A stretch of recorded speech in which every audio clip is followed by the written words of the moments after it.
Fituesi Big Brother VIP Albania 4 Gjesti ka bërë daljen e tij të parë publike pas mbylljes së spektaklit. Pas fitores së madhe dhe çmimit për 100.000 eurosh në natën finale të 19 prillit, Gjesti ishte i ftuar special në emisionin Portokalli, ku përballë me një pyetje provokuese nga aktori Visjan Ukcenaj, i njohur për humorin e tij. Visjani në rolin e minionit e pyeti: "Bëre gjë me Eglin tani që dole?"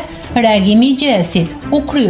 Erdhi si një konfirmim i fortë mbi afrimin e tij me Eglin, duke shkaktuar të qeshura në sallë dhe një atmosferë të ngrohtë mes fansave dhe shikuesve. Ky moment shënoi një hap të ri në jetën e tij sociale, që pas aventurës së famshme në Big Brother VIP, Gjesti dhe Egli, dy figura të njohura të televizionit shqiptar, kishin krijuar një lidhje të veçantë gjatë qëndrimit të tyre në shtëpi, qoftë nëpërmjet diskutimeve interesante, qoftë përmes ndihmës që i ofronin njëri tjetrit në momentet e vështira. Kjo ka bërë që ndjekësit të spekulojnë për një marrëdhënie më të thellë mes tyre.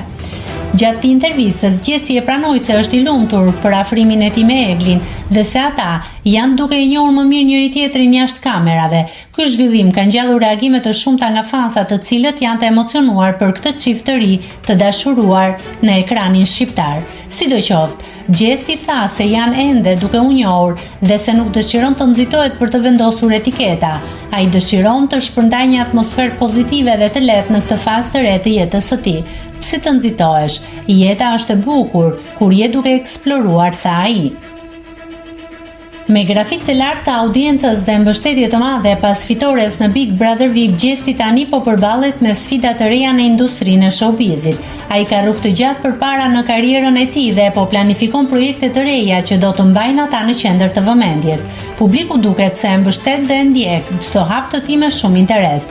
Në fund, Gjesti përfundoi intervistën duke theksuar rëndësinë e hapjes dhe sinqeritetit në marrëdhënie ndërpersonale. Ai shpreson që historia e tij me Eglin do të tërheqë gjithashtu interesin e publikut dhe se ata do të kenë mundësinë të ecin së bashku në këtë rrugtim, pavarësisht sfidave që mund të hasin.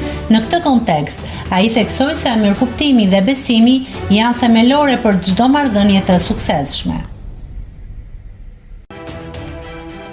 Nëse klikoni mbi butonin subscribe, do t'ju shfaqen të gjitha publikimet tona. Ju ftoj t'i bëni subscribe kanalit, të pëlqeni videot dhe të lini komentin tuaj.